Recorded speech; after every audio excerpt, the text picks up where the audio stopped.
Alright folks, there she is. That's a little 650cc engine that was in there. And right over there is a 1600cc engine. It's going to be going in there.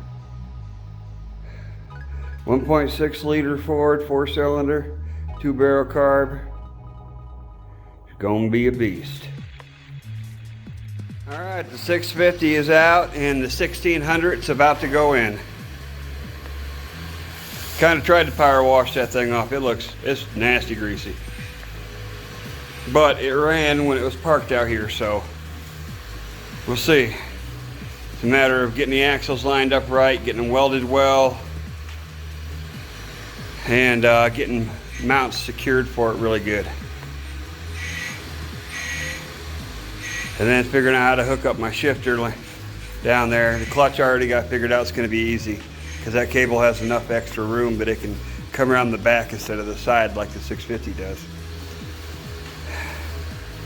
So the ends of these will be cut off and those rods will be welded onto these rods, and we'll go from there. Alright, getting ready to drop this motor down in here, and I got my little baby plasma torch set up here 110 with an adapter to make it 110, and it's the max is only going up to 35, so that's my little baby thing, and it's my adapter. Air compressor runs to it for the air push. And so what I need to do is cut that ear off for one. That used to hold the fuel tank that's at right here. And then I gotta cut these brackets off down here and move them over so they line up with this one. The motor mounts on there, and I gotta do that. I don't know if you can see in the back in there, but I gotta do the same thing with that side over there for the motor mounts. And then when I get this lowered down low enough where I can get the axles lined up with those axles to find out how much of that axle I have to cut off that's coming out of the wheel there. But I got to get it lowered down in there, and to do that I need to get these mounts moved first, know where it's going to sit so I have the proper measurement. Alright, it is like super hot out here. It's almost 90 degrees today. And it's horrible. I am sweating like a pig. But anyways, alright, I got all my mounts cut off, and I had to cut the emergency brake mount off, because I'm going to have to move it over there on the side. Where am I? Yeah, there it is. Alright, right over there on the side. That's the only place it'll fit, because right where it was right here. And that's where the mount needs to go. So for the engine mounts, here and here. And I think I can get away with just cleaning up the bottoms of those mounts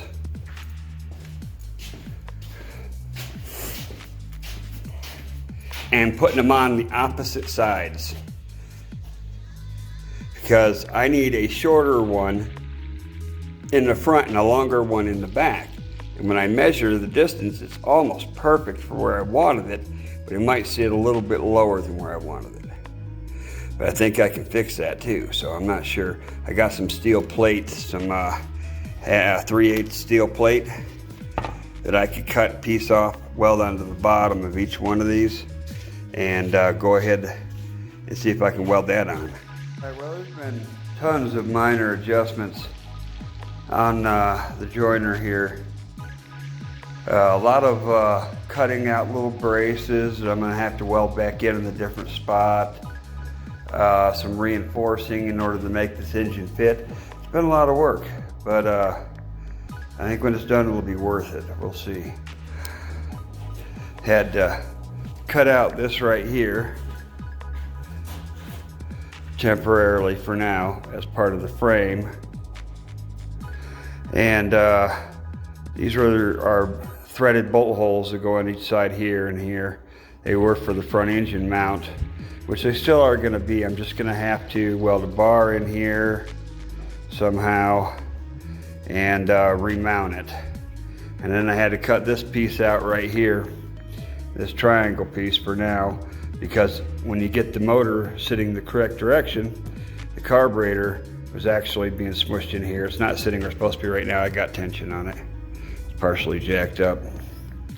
So there's going to be some re-welding. I'm still not sure on this rear mount, and I've been trying to position the brake lines and stuff where I think they'll be able to go so they don't interfere with the engine, but I haven't got that welded yet either. I'm still working on it. We'll get there.